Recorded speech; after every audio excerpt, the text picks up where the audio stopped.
right, I see a few people sneaking out.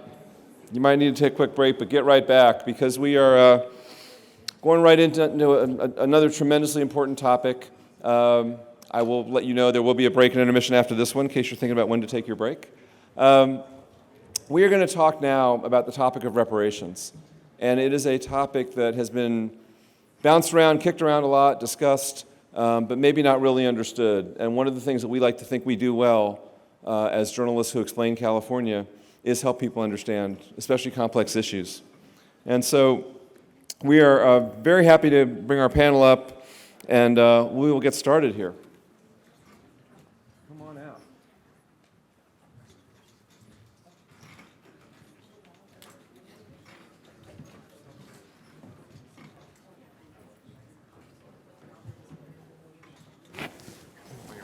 Got it. There's water everywhere.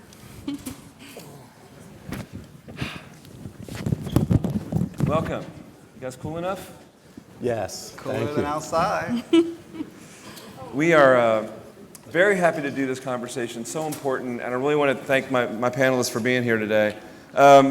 We're talking about reparations, and we'll talk in a minute about what that means, because I think it's a term that's a little more complex than people understand.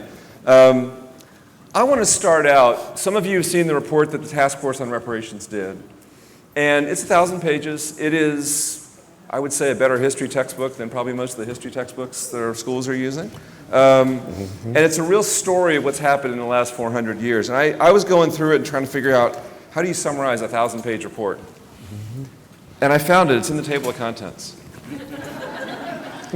Enslavement, racial terror, political disenfranchisement, housing segregation, separate and unequal education, racism in environment and infrastructure, pathologizing the African-American family, control over creative, cultural, and intellectual life, stolen labor and hindered opportunity, an unjust legal system, mental and physical harm and neglect, and the wealth gap. And we know California has the biggest wealth gap around. All of which gives you some context for the conversation we're having, which is about 400 years of history. It's not about one thing that happened in 1 year in the past. I want to start with Kristin. Kristin Nimmers from the Black Power Network in Los Angeles, graduate of Humboldt State and the McGeorge School of Law right here in sunny, warm Sacramento, a Coro Fellow, very cool program. And then you were at California Calls, and now with the Black Power Network, I was going to ask you first just to describe, tell us about the Black Power Network and how it came about, and then we're going to talk a little about the process of this report. Yeah, so the California Black Power Network is a coalition of over 35 Black-led and Black-serving organizations throughout the state. We're working in collaboration to really dismantle anti-Black racism and change the lived conditions of Black communities. Part of our theory of change is that, a lot of our folks work in silos, but so many of these issues and the way that they impact our communities intersect. So health outcomes are determined by education and housing and all of these pieces. And so we brought all of these Black organizations together to really focus on what is our policy agenda for Black folks in California, and how can we advance that. And started off as, before we were the network, we were the Black Census and Redistricting Hub, which was focused on doing outreach. We were a partner with the state, did outreach to over 1.2 million Black folks during the census process, did canvassing, phone banking, and so are really rooted in civic engagement, really rooted in community engagement and community work. And that really has helped us, especially during this reparations piece, to really understand what Black communities need for repair, what they see as repair. And yeah, it's a little bit about it. And you were involved in the task force process, right? Some of the sessions and the process. If you could talk a little bit about what's gone on over the past couple of years that led, past 3 or 4 years now, that led to this report. Yeah, so one of the key parts of the task force process was community engagement. So they're doing all of this research to identify what are the harms, what are the data points, what is it that shows that harm has been done to people, what is the connections that we can make to the past that shows that these are vestiges and remnants of slavery. But the other aspect of that was community outreach. And so we hosted community listening sessions with over 400 Black folks across the state, kind of in like small focus groups, and asked them like, what would California California look like, smell like, feel like, to really be a place where Black Californians can thrive, and ask them to tell their story. So what is the story? What harms have you experienced? What do you want to see as repair? What is really needed? And a lot of what came up in those sessions was connected to healthcare access, mental health care access, especially therapy, changing a lot of these policies that contribute to disparities, ensuring that our students have funding and a lot of different other things. And so we're definitely a part of that community engagement process and really trying to uplift what the community sees as repair rather than just kind of prescribing for folks what they need. And so that was really an important part of that report. Thank you. I want to turn to my right to Dr. Corey Jackson, 60th Assembly District Assembly Member from Riverside County, graduate of CSU San Bernardino, a PhD in social work from the California Baptist University. You were in the community, you founded an organization serving youth and families in Riverside County, on the school board. School boards are a hard job these days, right? Getting harder, much to our surprise, I think. And now, in your first term in the California State Assembly, is it fair to say that you are sort of taking up the mantle for some of the legislation that was suggested in the task force report? Well, number one, I think it's an expectation. Of course, starting with the monumental achievement of Dr. Shirley Weber, creating the legislative framework in which none of this would even be possible. And then the work of the task force members, two of which, Black Caucus members, and Senator Bradford and Assemblymember Joan Sawyer. And once it was understood clearly that once their work is done, the baton is now handed over to the Legislative Black Caucus.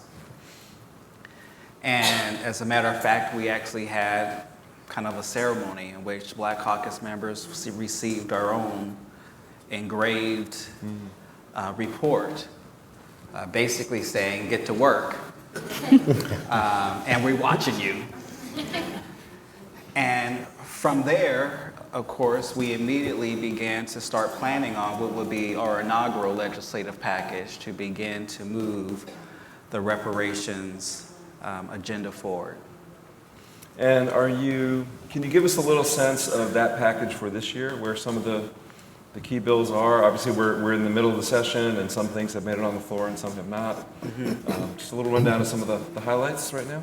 Well, it is a 14-bill package in which each of us carries at least one bill, and it's really meant to do a couple of things. And which is really to set the framework, because a lot of education needs to be done, not only with the members of the legislature, but also to the public to really understand what is reparations about.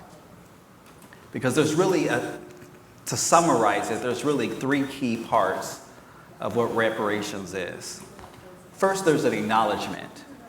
We did some things for a very long time.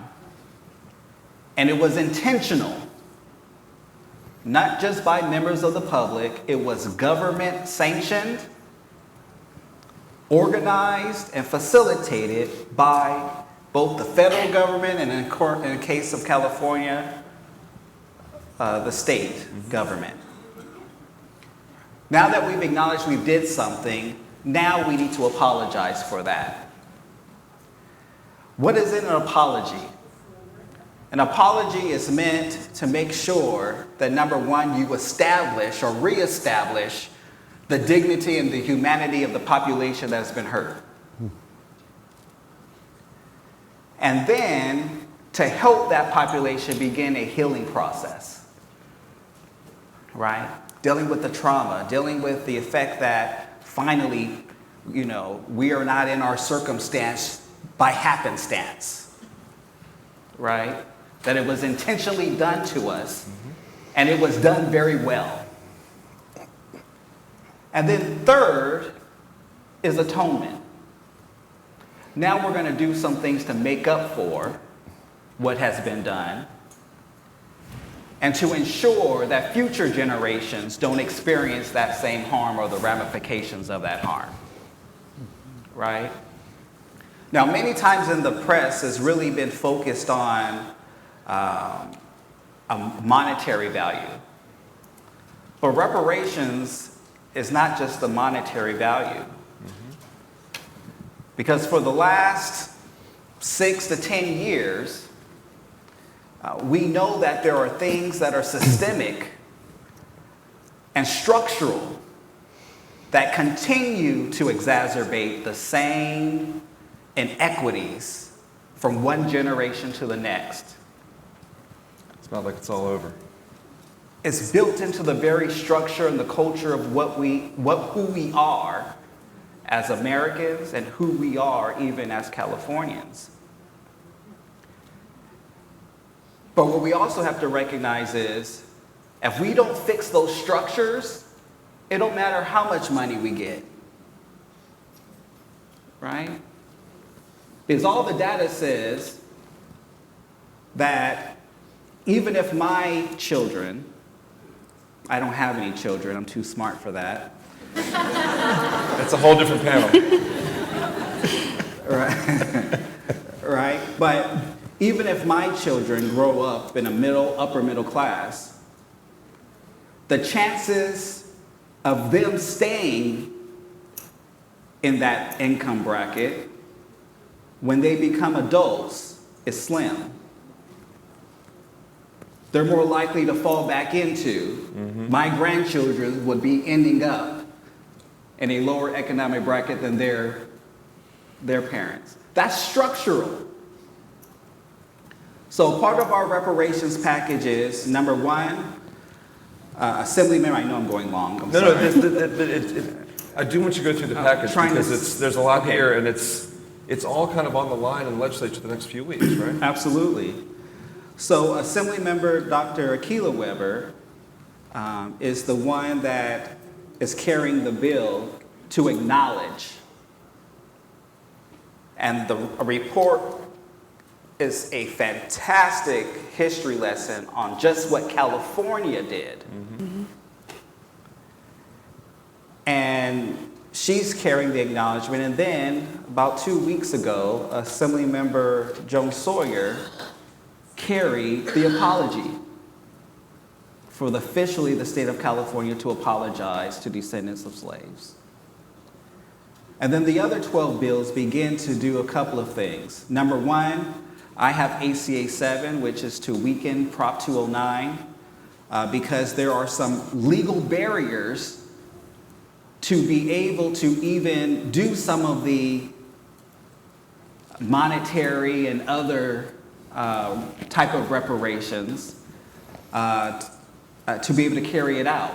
Constitutionally, we can't do a lot of it right now, so we've got to deal with our own Constitution to be able to do that. Even that structure needs to be fixed. Even that structure, because again, it's embedded in the very everywhere apparatus of the state. And then the others begin to deal with health issues, food insecurity, economic development, those type of things. But in essence, we have to lay the framework this year so that everyone really understands what we're trying to achieve and the extent that we have to go through and the process we have to go through to make sure we're successful into the future. And it's a multi-year process, right? Getting a package of legislation or a series of changes done, it's session after session, you're going to keep working on it, right? You're going to have to. 1,000-page document, over 100 recommendations, right? That's a lot to chew on. That's a lot. That's a lot. Fred Blackwell. Hey there. Welcome. Fred runs the San Francisco Foundation, very important philanthropy. Morehouse man, graduate of Morehouse College, and a city planning degree from Berkeley, master's degree. And as you think about how we run cities in this state, that seems pretty important. We're doing a movie later on the future of cities. We want you there. You ran foundation programs in San Francisco and Oakland. You've been at the foundation 10 years now, running it. You have some really interesting thoughts on the role of philanthropy in this reparations conversation, right? And it's more than just, hey, you ought to help convene some meetings. Is that fair to say? That is totally fair to say, and definitely want to talk a little bit about the role of philanthropy, because I think that there's an important role for philanthropy to play. But before doing that, just a couple of things. One is a disclosure and admission. I'm coming in a little bit hot today. And I'm coming in hot because I'm coming in after reading about yesterday's lawsuit in Evanston. For those who don't know, there are two things to report on. Evanston is it's a suburb of Chicago, one of the first cities to kind of come out of the chute as of late in a contemporary way to address reparations. And they are being sued for the work that they are doing. And just to be clear, the work they've done, they have already created a reparations program, right? They did the task force, they made the recommendations, and they're moving forward with the recommendations. They're ahead of most people in most jurisdictions. And among the things that they are doing are cash payments, and they're being sued for those cash payments. And one of as I was reading the article yesterday, one of the reasons that the lawsuit was brought, and I'm going to get the quote wrong, but the quote basically said that the redirection of tax money to black people is a brazen violation of the law. That is not what's going on. It's a redirection of tax dollars to repair harm done by government and enabled by government. Okay? So I'm coming in a little hot. I'm also wanting to provide a little bit more context because we've been up here for 20 minutes now. You've heard cash payments mentioned twice. There's a 1,000-page report. Cash payments probably take up less than 100. Yep. But all of the things that you hear in the media about reparations focus in on cash payments.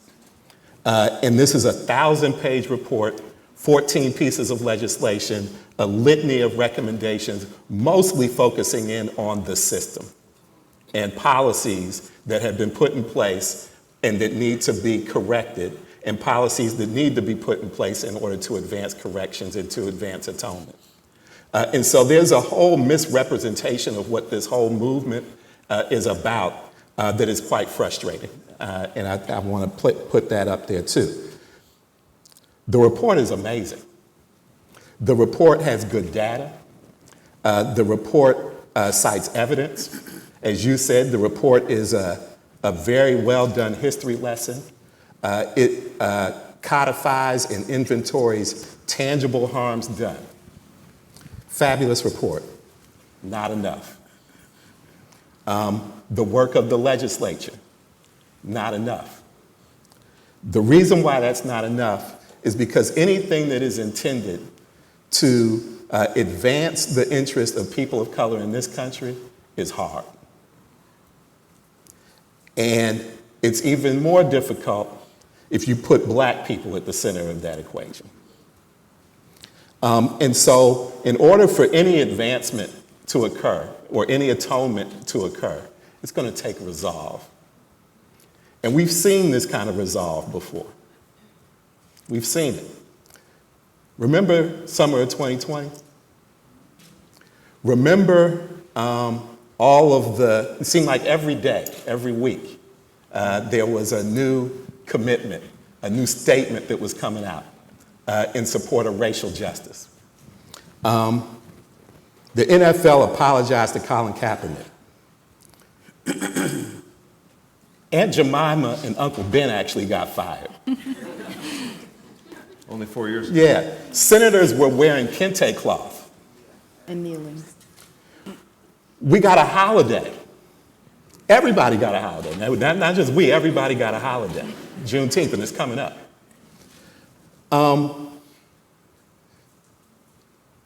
The country was showing resolve in that moment.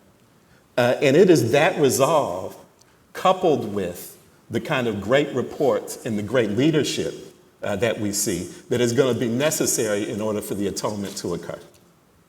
It can't just be we're going to give it to the Assemblymember and he's going to pass it through. It's on him. It's on all of us. And we have to call on our resolve. I want to say one more thing, and then I want to get to the philanthropy piece. You know, I'm a Morehouse guy, you mentioned it. One of my favorite Morehouse alumni is a guy named Howard Thurman, theologian, academic. One of my favorite quotes of his is that we have to call on our moments of high resolve on an ongoing basis. So we have to call on the moment that we were in the summer of 2020 if we think that any of this stuff is going to pass. There's a role for philanthropy to play, and that is this. Whether or not you believe in reparations, or you believe in a certain slice of the report, or you think this recommendation is good and that one isn't, we all owe it to ourselves to have a robust and thoughtful and fact-based conversation about reparations and the harm that was done, the need for an apology, and the need for atonement. And there is a very important role for philanthropy to play to make sure that happens, that there is a robust public discourse about this stuff. We need to be funding the organizations on the ground like Kristin's that is actually doing the community education and the outreach to make sure that people know what's in the report and they're activated to show up in Sacramento or show up at their city council meeting to express their support and be supplemental to what the Assemblymember is doing. We need to be supporting organizations like yours and local journalistic organizations and national ones and statewide ones so that there's real reporting on what's in and what's out and what kind of progress has been made. And we have to fund the kind of public education and outreach that makes sure that there's a true constituency of people who are fighting for the kind of atonement that is necessary. Mm-hmm. I appreciate that, and even though you made sure to answer my question at the end, I want to pivot back to what you were talking about before, about the resolve. Yeah. Kristin, you're deeply involved in the Los Angeles community, lots of community work. You have been doing some analysis of what people are thinking, right? Some polling or some surveys. Because the question is, that resolve was there. We all saw it 4 years ago. Some good things happened out of that resolve. Some of that resolve was press releases, may or may not have been followed up on.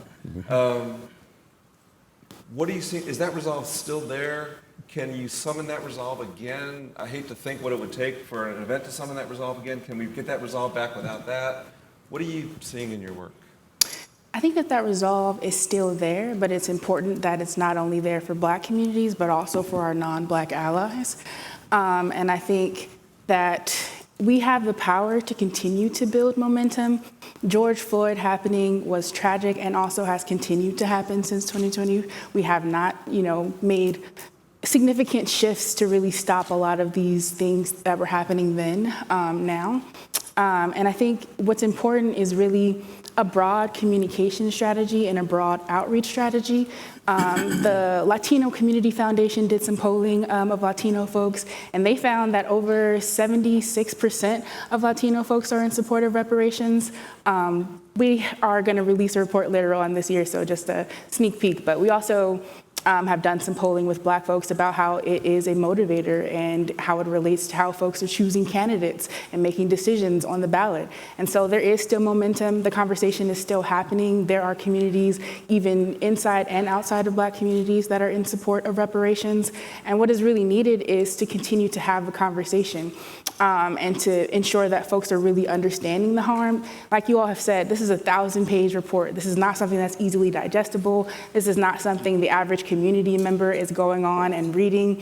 Folks are not often plugged into these task force reports. And so we have a responsibility to really make it digestible, to really be talking to our communities, to really be emphasizing and telling the stories and the anecdotes and the things that make folks really make those connections, to really tell the story. You mentioned that a part of the difficulty is like when Black folks are at the center, it makes it even more difficult, and that's very true. There are so many kind of whataboutisms. Why focus on Black people when everybody is suffering? A lot of folks are houseless. A lot of folks are in poverty. However, there is importance in recognizing the intersectionality of all of our struggles and the way that unity is really important. So, we have been supporting one of the Black Caucus bills, ACA 8, which is the End Slavery Act. So California today still has slavery slavery. And that's not only impacting Black folks, but that's impacting lots of folks of color who are disparately impacted by mass incarceration, who are in our prisons. And so what is it that we're doing to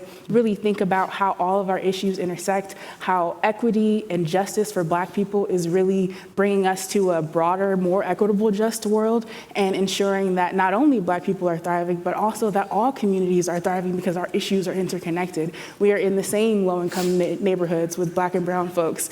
Black and indigenous folks tend to be the folks who are at the bottom and suffer the most disparities across all issue areas. And so we are all connected in our struggle, and that's what's really important to emphasize and to really work on, making folks understand. I'll go back to one thing you said, and that's to drill down a little bit. California still has slavery. Slavery is still legal in California. Either Yes. you or Dr. Jackson with the legislation. Talk about that sentence and what it is that you're specifically, where is that in the Constitution? What is what's the sentence we want to strike? And what is it? So the Constitution says that slavery is allowable as long as it is for punishment of a crime, essentially. Involuntary servitude is allowed as punishment for a crime. And that means that folks are forced to labor in prisons. And it often does result in profit for some folks who profit off of the prison industrial complex. And, the task force report was really rooted in not just kind of some thoughts about what might be repair, but about the United Nations international standards for what reparations should be, which has 5 principles. And so compensation is one of those, and it's important. But there are all of these other things about acknowledgement, about providing psychological and health and social services, about repairing, and most importantly, about a guarantee of non-repetition, about cessation of harm. So how can we stop the harm if within California, this liberal state, we still have slavery? And so that's really like an important foundational aspect of reparations, just ending slavery itself. I want to go back to Fred, your comment about the focus on cash payments, right? And I think we in the media bear some responsibility for that. I know you'd agree. It is easy to grab that headline. And, we explained to people if that one particular cash payment plan had been accepted, here's how much people get, right? Which maybe steers the conversation. We got emails from people saying, where's my check? I know you do too, right? And that's not, that is the wrong understanding being created in people's minds about what's happening. And a lot of people last year were like, all right, I heard this thing happen, where's my check? How do we change that narrative? How do we do the reporting, the conversations that need to happen to focus people on the right, in what matters here in the bigger, when I went through that list of the table of contents, you start talking about segregation in schools. That wasn't 400 years ago. That was either 1954 or last Tuesday, right? Depending how you look at it. How do we start to change the conversation? I think in all 3 of your ways, right? As a legislator, you can't move legislation if people aren't behind it, right? You need people reaching out to their members. You're on the ground seeing what people are doing. You mentioned voting, right? I'm very curious how much this issue will motivate people to vote. And then philanthropy has a lot of money around it, right? And power. And people who, if they want to put their effort behind it, can make some things change. So I'm curious what all 3 of you think about how do you get this conversation going in a way that makes it the right conversation about the right topics? Yeah. I'll start. With the money talk. A couple of things come to mind. One is I think that we all have to understand that there are no shortcuts to atonement. We tend to have a very impatient, urgency-oriented approach to this work. Like we're going to be able to solve it tomorrow. We do that for everything these days. That's right. And that approach to the work is self-fulfilling prophecy. And what I mean by that is that urgency basically ensures that the windows don't stay open long enough for the conversations to be had that lead to the change. We have to operate with urgency. We do need to do that. But we also have to take a long-term view of what it takes to actually do this work and do it well in ways that are meaningful for people. And the reason I start with that is because the focusing on cash payments and the way that it's being framed, it's clickbait. It's clickbait to get eyes on papers and eyes on screens because that's what people attend to because of the urgency and the way that we are moving from one thing to another. But we got to slow down. We got to slow down and do it right. This is something that is important to do right, not fast. And so I think that is important. Forums like this are important. Having organizations on the ground in community that are trusted advocates and allies and fund them to be able to do the kind of education and outreach is important.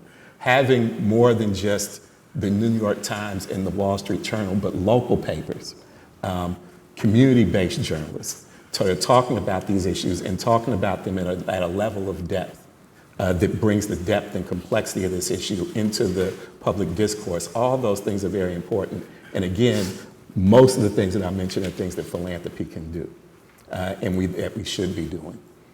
We had Barbara McQuaid here yesterday with her new book out about disinformation. And one thing she has helped us understand is there's misinformation, there's mistakes, there's things out there. But if this old white guy wanted to slow down the reparations conversation, I could probably get out there and start screaming about how it's all about giving money to black people. And I think that's what happened in some cases, right? You start the conversation in that direction, and it's so much easier to get the disinformation out there than the truth. My poor team works really hard to go get the truth and publish it. By the time you do that, the AI machines can publish 100 false things, right? Yeah. So is that happening? Is there an effort to quash this by exaggerating on the other side, as we've seen in so many other issues lately? Well, I think first is the acknowledgement, even on the education part, just how well organized and well funded instruments and organizations of white supremacy and Christian nationalism is. And it is alive and well. It is very active and very effective right here in California. Yes. And so first you have to acknowledge that, number one, there's going to always be, and they know how to disrupt, and they know how to instill fear and intimidation in order to slow or kill a process from happening, and to literally just lie to people, to make it seem like if we help them, you will suffer, right? We're not giving it to somebody, we're taking it away from you. Exactly. So part of what we're doing as the Black Caucus is we're actually partnering with philanthropy, with the Black Freedom Fund, to go on a whole State of Black California tour in which we are going to 6 places throughout California that have large African American populations and small African American populations to, number one, educate them on what the data says. What are our people going through right now? What does the state of our people look like? Then number two, what are we doing in terms of reparations and the strategy? And how do we create the grassroots infrastructure in places of large and small to be able to ensure that we can activate people as we begin to do greater, more sophisticated pieces of legislation that we know are going to take the heaviest lifts, right? And so there's an understanding that, no, it's going to take the whole village to accomplish this. And it's going to take good education to do it, and real coordination that we haven't seen in quite some time. And on that tour, real quickly, and again, that is in partnership with philanthropy, right? As you say, that's how you facilitate these things. 6 stops in California. One of them's near here in Elk Grove, right? You're going to be in San Diego, Santa Barbara, Fresno, your neighborhood, Moreno Valley. Moreno Valley. We're going to be in Fresno. Oakland. Oakland, Over the next few months. Mostly between now and the election, right? And that's a start, right? And you've said this is a process, this is a start. What else can people do now? What should people be doing in whatever role they're in, right? As your constituents, as activists, as voters, as people who care, as allies, what is the person sitting in this room who wants to help or thinks even just help facilitate the conversation? What are some things people might be able to do? I'm kind of looking at you, Kristin, because community activity is a specialty of yours. Yes. So I feel like number one is educate yourself, because I know a lot of folks actually haven't looked at the report. And like you said, just the table of contents itself tells the story. And so how much more would you learn if you actually read even just the executive summary?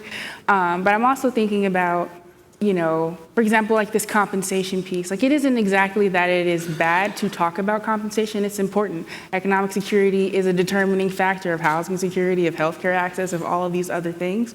But thinking about like the role of philanthropy in this space, like when you think about wealth, where did that wealth come from? What is the history of that? How do you tie it back? And so if you're thinking about you and your personal history and your personal role in this fight, how has your ancestry, what are the ties back that you can see in your own history related to reparations? And also just getting connected to these movements. So after our work with the task force, we started the Alliance for Reparations, Reconciliation, and Truth. It is a multiracial alliance because we really think that it's important to really involve all folks in this fight. And so getting connected to us, getting connected to work like this, making sure that you're holding your legislators accountable for caring about reparations, for prioritizing reparations. It's very easy every year to say that we don't have the money for this, we don't have the money for that, we don't have the money for this. But at the end of the day, the budget, as they always say, is a reflection of our values. And so what are we doing to hold our legislators accountable in all of these regions? What are we doing to ensure that our communities also hear these stories and know about things? So for example, in our alliance, one of the groups that we work with is Nikkei Progressives.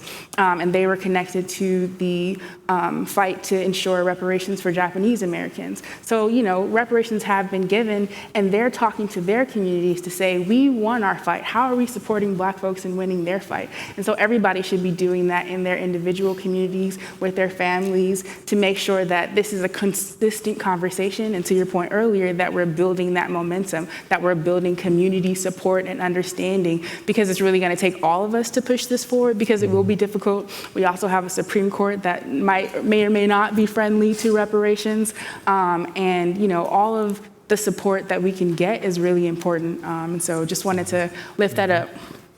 Well, thank you. You mentioned keeping your legislators accountable. We happen to have one sitting between us here.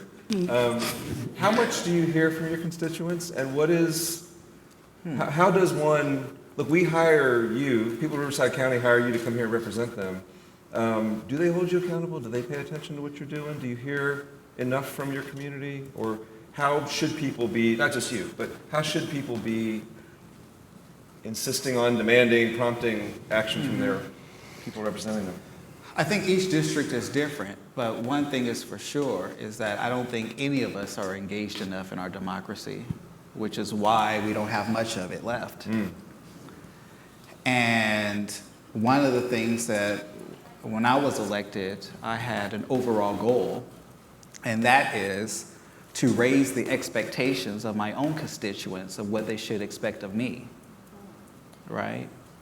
The idea that it is not an honor to take a picture with me. It is my honor to work for them, right? And sometimes we've created this narrative where you should be blessed to be in the room with people, and you forget, or you don't even realize that, no, you pay their salary. You're here because I voted for you. Exactly. And so I think that number one, do I hear from my constituents enough? No, I don't. And I don't even like that, right? But now I'm weird, so just caveat. We could all use more weird. But you are bringing the State of Black California event to your district. But yes, I'm bringing it to my district and helping others to bring it to theirs as well. But the idea is, first we've got to empower people again and understand, and most importantly, we have to make sure that comfort doesn't get in the way of justice. Right? Too often, it's just our human nature, and it doesn't matter what community you're a part of. Once you become comfortable economically, socially, you're less willing to take risks. You become more silent. to protect your own comfort. And somehow you start othering other people, even though they may even look like you. Right? Well, I made it. They gotta figure it We're out. talking about bootstraps here? I figured it out, right? And so I think the first thing is that we have to be comfortable with the uncomfortable. And if we are comfortable right now, that means we're not doing enough. And we need to make sure that even in our own bubbles, we have to make sure that we're always talking about how we can ensure the dignity and humanity of all people, and not being satisfied until we all are in a position to be able to thrive. Well, we're going to end it there for now, and I do mean for now, because this is a conversation that is obviously just getting off underway, and is going to be something we're going to be talking about for a long time and need to be talking about. I appreciate the three of you taking the time to do it. I appreciate all the work that you're doing outside of this one day. We will see you on your tour in the 6 cities, and look forward to just keeping up this conversation and making sure we in the media do a pretty good job of covering this thing well. So thank you so much, Blackwell, Kristin, Nimmers, Dr. Corey Jackson.